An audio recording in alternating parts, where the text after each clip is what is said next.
going to give that brain of yours a new home. hppodcraft.com. To Mrs. Saville, England. You will rejoice to hear that no disaster has accompanied the commencement of an enterprise which you have regarded with such evil forebodings. I arrived here yesterday, and my first task is to assure my dear sister of my welfare, and increasing confidence in the success of my undertaking. I am already far north of London, and as I walk the streets of Petersburg, I feel a cold northern breeze play upon my cheeks, which braces my nerves and fills me with delight. Do you understand this feeling? This breeze, which has travelled from the regions towards which I am advancing, gives me a foretaste of those icy climes. Inspirited by this wind of promise, my daydreams become more fervent and vivid. I try, in vain, to be persuaded that the pole is the seat of frost and desolation. It ever presents itself to my imagination as the region of beauty and delight. There, Margaret, the sun is forever visible, its broad disk just skirting the horizon and diffusing a perpetual splendour. There, for, with your leave, my sister, I will put some trust in preceding navigators, there, snow and frost are banished, and, sailing over a calm sea, we may be wafted to a land surpassing in wonders and in beauty every region hitherto discovered on the habitable globe. Its productions and features may be without example, as the phenomena of the heavenly bodies undoubtedly are in those undiscovered solitudes. What may not be expected in a country of eternal light? Now that is the opening of Mary Shelley's Frankenstein, a tale about a young neurosurgeon who inherits the castle of his grandfather, the famous Dr. Victor von Frankenstein. In the castle, we find a funny hunchback called Igor, a pretty lab assistant named Inga, and the old housekeeper, Frau Blücher. Frau Blücher, yeah, that sounds a little more like Young Frankenstein, the Mel Brooks movie. It does? Yeah, that's not quite the plot of this book, Frankenstein by Mary Shelley. Okay. You okay? Yeah, I gotta be honest with you, dude. I've never actually read anything we've ever talked about on the show. What? I just watched the movies. You've got to be kidding me. I'm surprised I've gotten away with it for this long. Yeah, I'm really surprised too, because who's making these movies for you? If you're doing that with the Dracula or Frankenstein, you can get that in all kinds of flavors on all kinds of channels, but there's no like Dark Brotherhood, 7 Edgar Allan Poe movie. Well, no, but... So wait a minute. If you don't have a movie, is what you're doing, are you having Greg Johnson shoot a movie for you real quick? Well... So that you can watch it and then do the show? I've done that recently. You know what else we like making Greg Johnson do is read some motherfucking Frankenstein. Oh, yeah, that's right. Greg is here to give life to the monster. To this monster that we are going to be discussing here, because March is for Frankensteins on the H.P. Lovecraft Literary Podcast. At hppodcraft.com, I'm Chris Lackey. And I am Chad Pfeiffer. And I want to get into the story pretty quickly here. But for some brief context, here's a short bio of Mary Shelley that I'm taking from the Signet Classic edition of Frankenstein. Born in London in 1797, Mary Wollstonecraft Shelley was the daughter of William Godwin, a noted social theorist, and Mary Wollstonecraft, one of the leading woman literary figures of the day. Her mother died soon after her birth, and Mary was raised first under the care of servants, then by a stepmother, and lastly in the advanced intellectual atmosphere of her father's circle. In May 1814, she met Percy Shelley, and in July of that year eloped with him to the continent. 2 years later, after the death of Shelley's wife, the poet and Mary were able to get married. It was in Switzerland in 1816, as a result of a story-writing competition among the Shelleys and Lord Byron, that Mary began Frankenstein, her first and most famous novel. Published in 1816, it was followed by such works as Valperga, The Last Man, Lodore, and Faulkner. In 1823, after the death of her husband, she returned to England. There she devoted herself to the upbringing of her son and the securing of his right to the Shelley family title. She died in 1851. There you go. So those are the basics on Shelley. H.P. Lovecraft, obviously, was an admirer of this novel. Yeah. That is why we're covering it on the show. Here's a little of what he had to say in Supernatural Horror and Literature about the book. Mary Shelley's inimitable Frankenstein, or The Modern Prometheus, is one of the horror classics of all time. Composed in competition with her husband, Lord Byron, and Dr. John William Polidori in an effort to prove supremacy in horror making, Mrs. Shelley's Frankenstein was the only one of the rival narratives to be brought to an elaborate completion. And criticism has failed to prove that the best parts are due to Shelley rather than to her. The novel, somewhat tinged but scarcely marred by moral didacticism, tells of the artificial human being molded from charnel fragments by Victor Frankenstein, a young Swiss medical student. Created by its designer in the mad pride of intellectuality, the monster possesses full intelligence, but owns a hideously loathsome form. It is rejected by mankind, becomes embittered, and at length begins the successive murder of all whom young Frankenstein loves best, friends and family. And he writes more, but then he's kind of doing our job for us because he's just basically summarizing Don't let him things. do that. Yeah, but this is good at the end. He says, some of the scenes in Frankenstein are unforgettable, as when the newly animated monster enters its creator's room, parts the curtains of his bed, and gazes at him in the yellow moonlight with watery eyes, if eyes they may be called. You can see that he would love that turn of phrase. If eyes they may be called. Mrs. Shelley wrote other novels, including the fairly notable Last Man, but never duplicated the success of her first effort.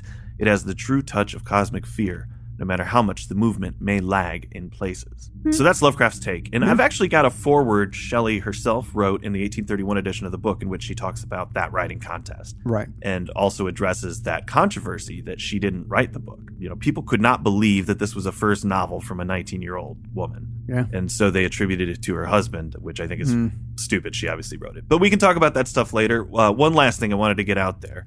This book is called Frankenstein, or The Modern Prometheus. What's the meaning of that other title? As you know, Prometheus was the Titan who made the first man out of clay and then later stole fire from Zeus to help man survive. Now, Zeus did not like this, so he chained Prometheus to a rock and then had an eagle show up to eat his liver.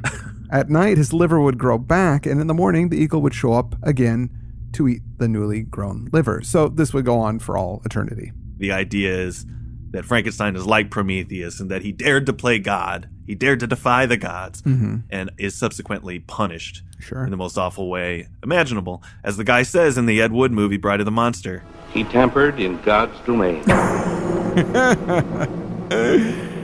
Oh, that he did. The story starts off with some letters from this guy, Robert Walton, writing his sister. So I haven't read the story in almost 30 years, and I totally forgot about this wraparound stuff. I remember it seeming so strange to me when I initially read the book.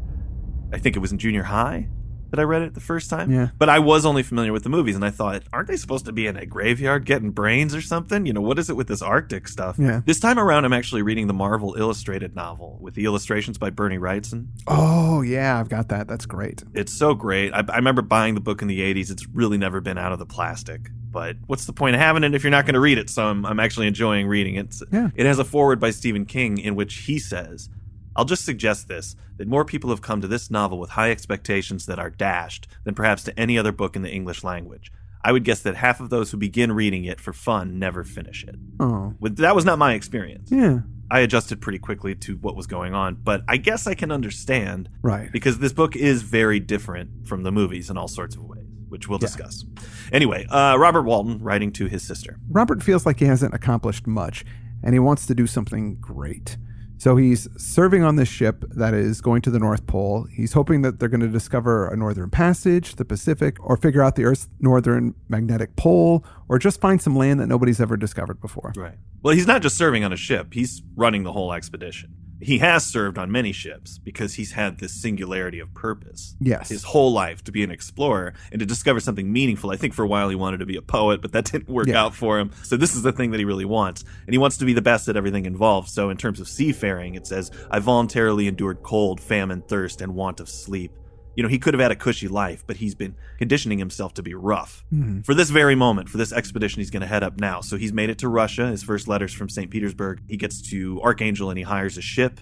And he's got a bunch of crew members. He gets them together. He's ready to go on this expedition. In his second letter, Robert writes about not having any friends. He's just too smart and cultured to be pals with his shipmates who are ignorant slobs.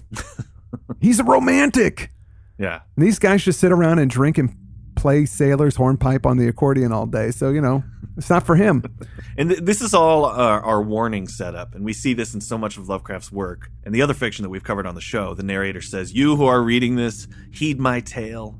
And no, you should not fuse dogs with cats, you know, or whatever. You should not get into weird science because it's going to ruin your life. Except I think Mary Shelley is very ingeniously doing this in a melodramatic way. Yeah. Where Frankenstein is not going to address this warning to the audience directly, but instead to this other character who's out there on the edge of the world. in a similar pursuit. This character, Robert, is a soulmate of Frankenstein's. He has sacrificed so much in his life for the purpose of discovery. He hasn't made his discovery yet, however. And so it's a moment when a friend could intervene and deliver that warning, which is why I think she sets up, I just wish I had a friend here. In the third letter, Robert tells his sister that they have finally set sail and he thinks that they are going to do great things. By the way, it's just something that made me chuckle when I was rereading this portion. For some reason, Robert goes into the story about the master of the ship. When he's talking about, most of these guys, he's like, I believe that people should be nice to each other. There's a very feminine point of view here. Like, I hate ships where people are so abusive and nasty. I would like to have a ship where everybody's cool, and I found out about this guy that I hired as my master who's really gentle. In fact, he's too dumb to hang out with.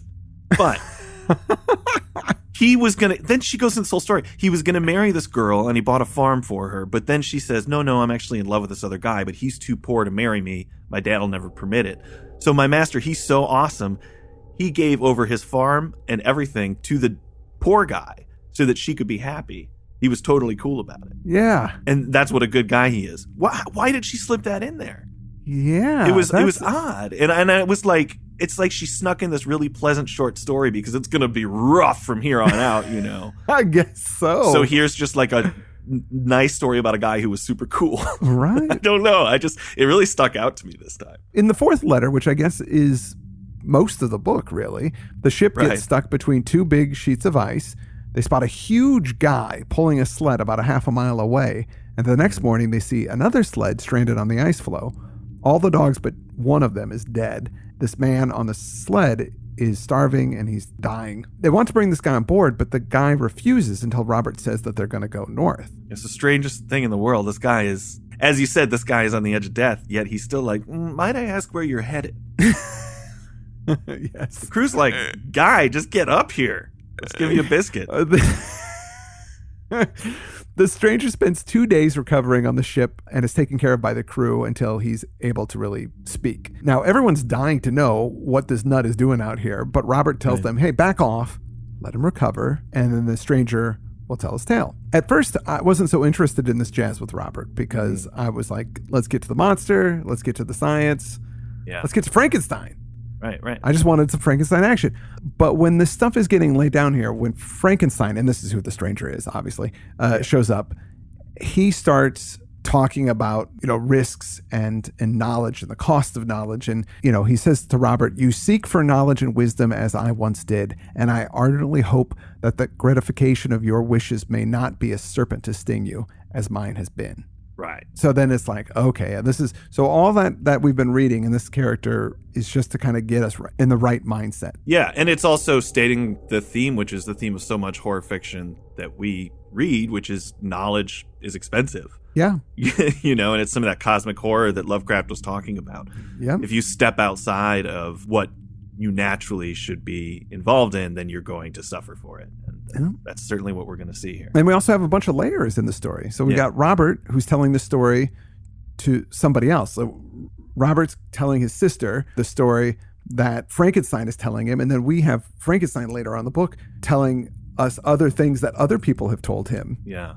So it's a common thing in horror fiction. We've talked about it a lot on this show. Yeah. That it's trying to create that feeling of maybe an oral tradition, but also that if somebody's telling you a story that sort of gives the teller some kind of deniability, it's like, I'm not making the story up.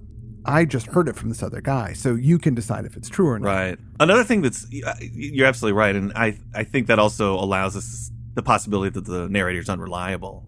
Yes, exactly. Right? Yeah. Which is so common in these things that we read. It's such a great device. Another thing here that's interesting, I think there's some film adaptations of this book that are more faithful. But the consensus, I think, has been that the reason it gets so changed much in cinema is because it's somewhat unfilmable. There are some story elements, I think, that might be tough for audiences to get over in this novel. There are a ridiculous number of coincidences in this book. Mm-hmm. We know that those were more common in this era in literature. A lot of stories that we've read have those giant coincidences happen. Yeah. And audiences didn't care so much. Modern audiences really do. But I got to say, structurally, just from a structural perspective, it is very cinematic. Like, we can't start the story with Victor as a child being loved by his parents. Mm-hmm. There's got to be something to give us an idea what this novel is going to be like. So this opening gives you scope and tone, and it makes you ask questions. Bang, you're out there in the Arctic. and you just get a glimpse of the monster as he goes by on the sled. And these guys might as well be in outer space. That's the first weird thing that happens. What are they doing out here? Yeah. They're like nowhere close to land. Yeah. And then also, since we do 4 shows for these novels, we'll split the book into quarters. So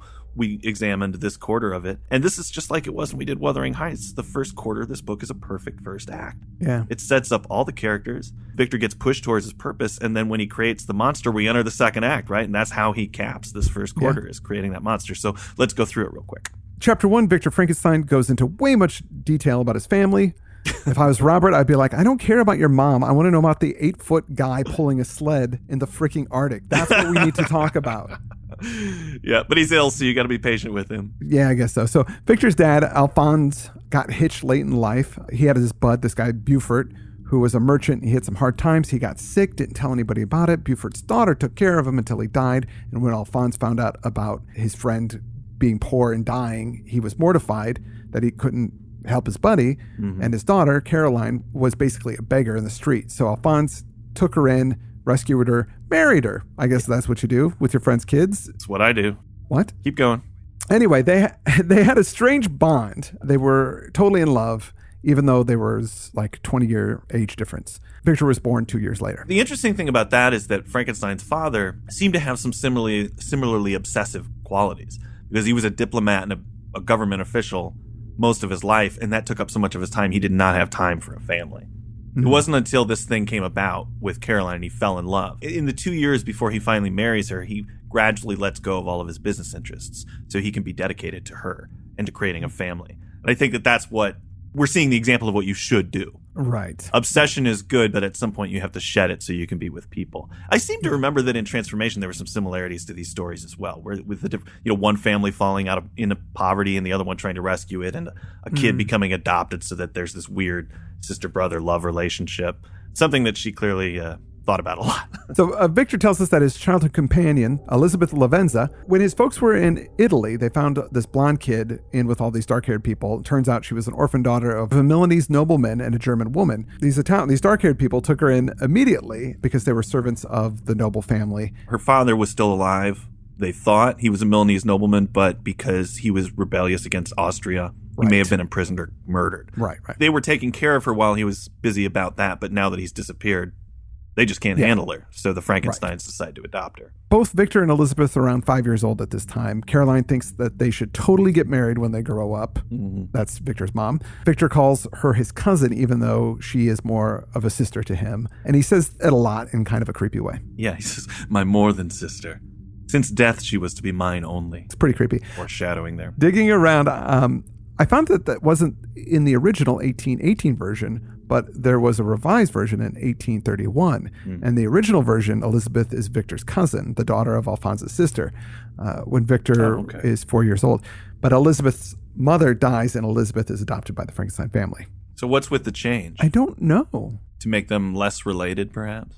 I guess so, to make it less creepy, even though it's still quite creepy. That might be because that 1831 edition is the one I have the forward for, so maybe she talks about it in there. I'm not sure. Chapter 2, Elizabeth and Victor grow up and are best friends. He meets a kid at school, Henry Clerval, and they become close friends. Yeah, and Henry is really into LARPing. What? It says, he composed heroic songs and began to write many a tale of enchantment and knightly adventure. He tried to make us act plays and to enter into masquerades in which the characters were drawn from the heroes of the Round Table of King Arthur, etc. It sounds like live action role-playing to me. You're right, it does. So that's what they spent, the three of them, that's what they spent their youth doing. As a teenager, Victor gets into the mysteries of nature and starts reading some strange, almost Lovecraftian books. One by Cornelius Agrippa, a 16th century scholar of the occult sciences.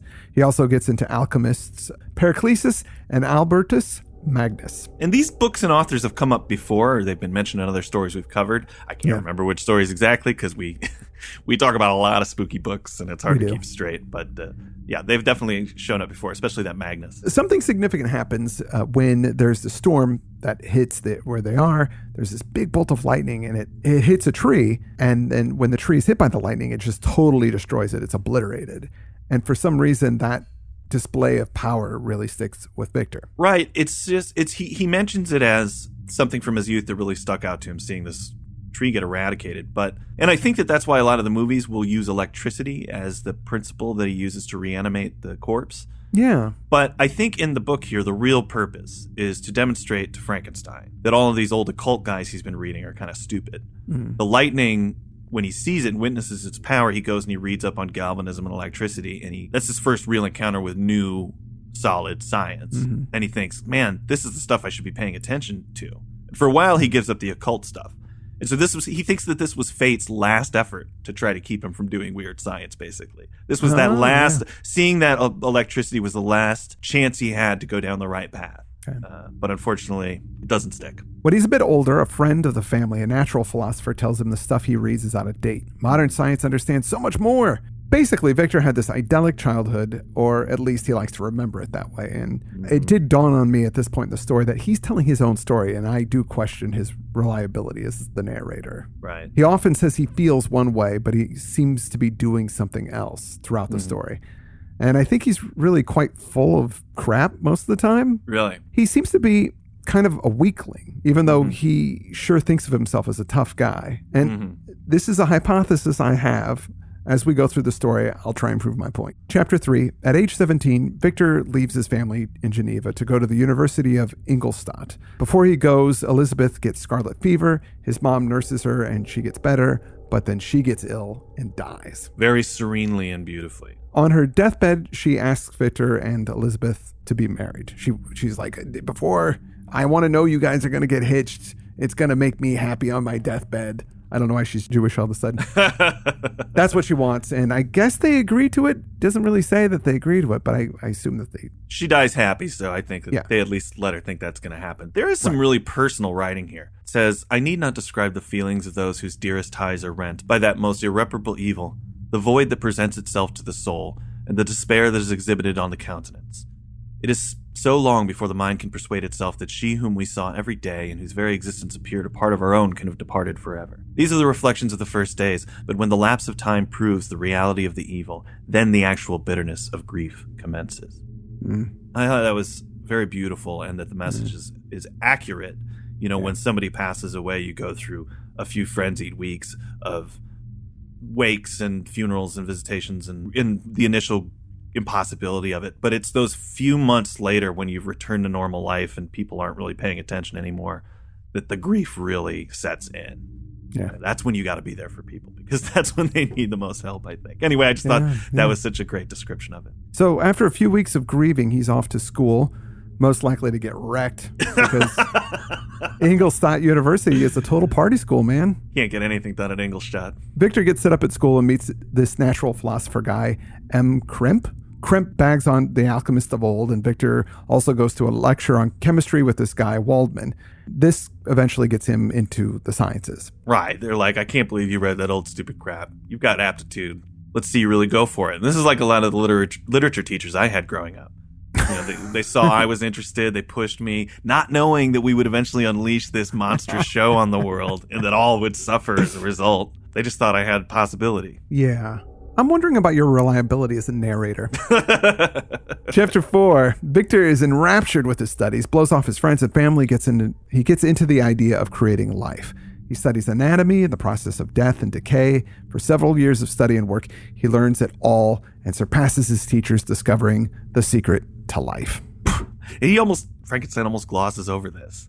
Yeah. And this is a perfect example in storytelling how the effect is more important than the cause. Yeah. Things don't need to always be explained. Yeah. All we need to know is that he brought this creature to life. So he finds this little hidey place in his apartment where he does his experiments. He works so hard that he gets a little crazy and sickly because he's just totally obsessed with it.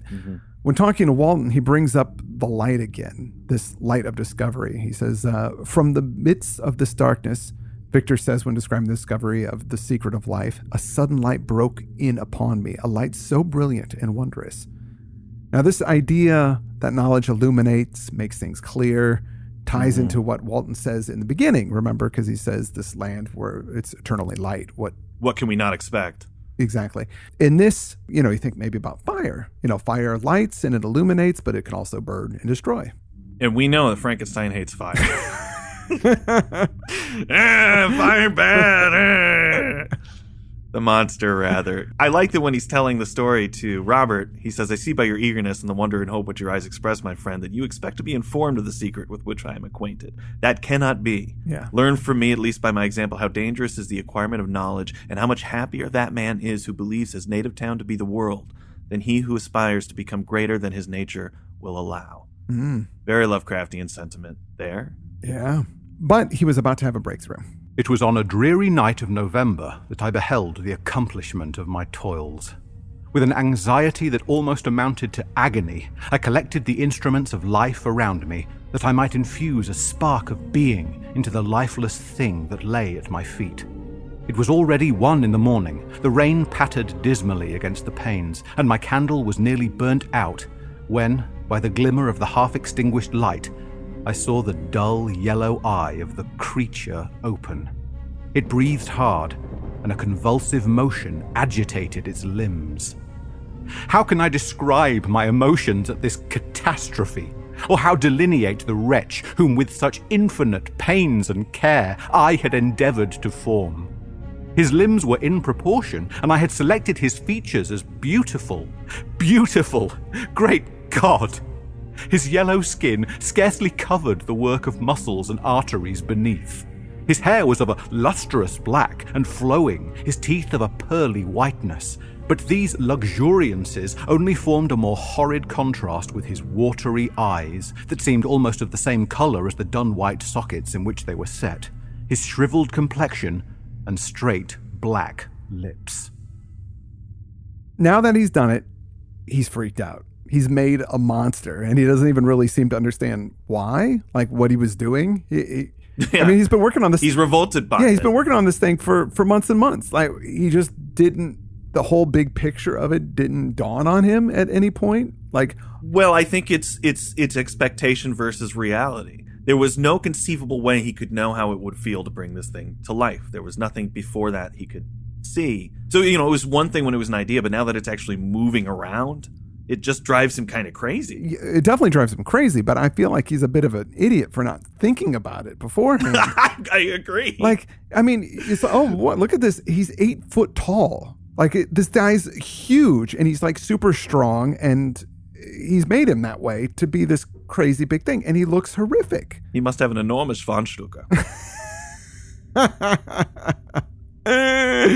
At no point did, in his imagination, like, think about it sitting up and like looking at him and talking or doing any, like. Well, yeah, I'm sure he did in his imagination, but then when it actually happened, it just freaks him out. Look, a lot of the stuff he does here makes no sense. Like, let's go through it, because this is one of the big problems I had with the book when I read it initially. He runs out of the room once the thing starts moving around. He tries to sleep. Like, what? This guy's, you just brought a dude to life and you're just going to like let him lie there? But I guess it's just he's going crazy. It does seem like the behavior of a crazy person. Somebody that's just sort of going through some nervous breakdown. Like, oh, I don't know what to do. I think maybe I'll just lay down and go to sleep. I'll just lay down and sleep for a while. Yeah, it's got to be what it is. I mean, later he goes down with some kind of brain fever and he's sick for a very long time. Yeah. And within a day of this. So, I mean, I have to think that this is the point where that kicked in, because this, more than anything else in the book, like I said, was what bothered me the most when I read it. I was like, you just left and went to bed? He has dreams when he's sleeping there about his mother and about Elizabeth being a corpse, or at least being corpse colored. So I think maybe a little foreshadowing there. Yes, perhaps. Maybe he just thought the thing would stay in the lab on the ground and wouldn't sit up and move or anything. I guess. The thing about it being on the ground, too, like it's described, it's at his feet, which is something that I hadn't thought of before. Yeah. So weird. Why would it be on the ground, not on a table? Was he down on the ground? Yeah, it's strange. So you always see it on a table or in some kind of mechanism, but there's something about it being down at his feet that's a little more mythological. Yeah. Also, there's just a grotesqueness to it. I don't know how to explain it. But after he goes to bed, the thing comes to see him, and this is the image that is the genesis of the whole book. I started from my sleep with horror. A cold dew covered my forehead, my teeth chattered, and every limb became convulsed when, by the dim and yellow light of the moon, as it forced its way through the window shutters, I beheld the wretch, the miserable monster whom I had created. He held up the curtain of the bed, and his eyes, if eyes they may be called, were fixed on me. His jaws opened, and he muttered some inarticulate sounds, while a grin wrinkled his cheeks. He might have spoken, but I did not hear. One hand was stretched out, seemingly to detain me, but I escaped and rushed downstairs. I took refuge in the courtyard belonging to the house which I inhabited, where I remained during the rest of the night, walking up and down in the greatest agitation, listening attentively, catching and fearing each sound, as if it were to announce the approach of the demoniacal corpse to which I had so miserably given life. Oh, no mortal could support the horror of that countenance. A mummy, again endued with animation, could not be so hideous as that wretch. I had gazed on him while unfinished. He was ugly then, but when those muscles and joints were rendered capable of motion, it became a thing such as even Dante could not have conceived.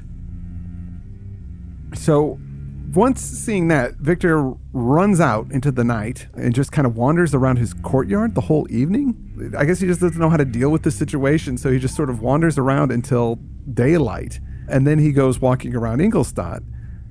He doesn't want to go back to his apartment because there is an 8-foot-tall monster walking around, and he doesn't know how to deal with it. But I guess this is him having this breakdown, and he's not thinking things through. I don't know what he is hoping is going to happen, that the monster is just going to walk away or turn into dust or something, or he's just not thinking. He's just thinking he doesn't want to be there, and that's, as a person suffering a breakdown, that's the best that he can do at that point.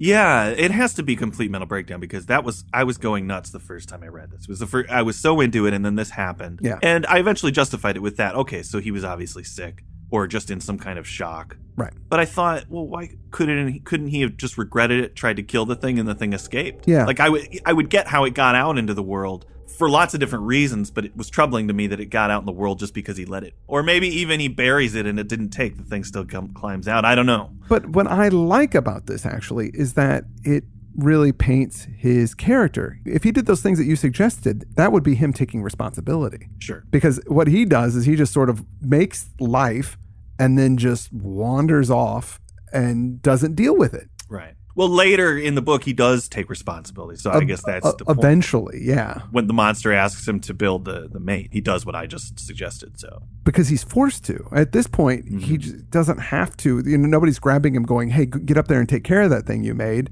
because nobody knows about it. So he can just wander around. And I think that that's much more telling of his character and his weakness than it is of if he did try to do something like, kill the monster or bury it or do something like that. If I don't deal with this, then it'll just go away. Yeah, which of course it won't. Well, I mean, it does initially, but then it comes well, back. You can't ignore. Yeah. You can't ignore a problem for very long. Eventually, it's going to come back and get you.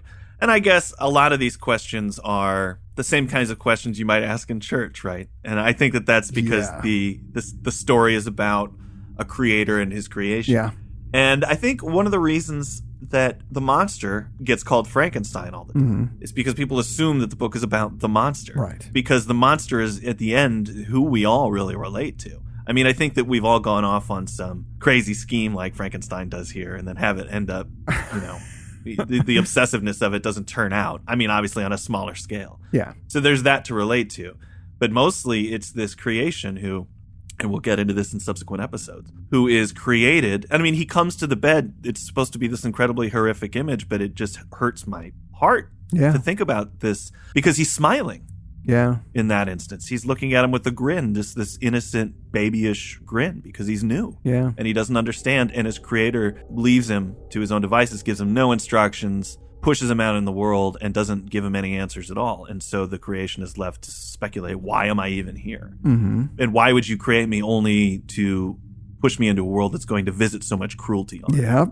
And those are like eternal, primal human questions that are being addressed in a roundabout way in this book. And a lot of people can talk, and Lovecraft did in that quote we read earlier about the inherent moralism of the story, and it's definitely there. But there are some, I think through the story of the monster, she's being a little unorthodox and asking some questions that might seem a little heretical. Right, yeah. So both of those things are at play.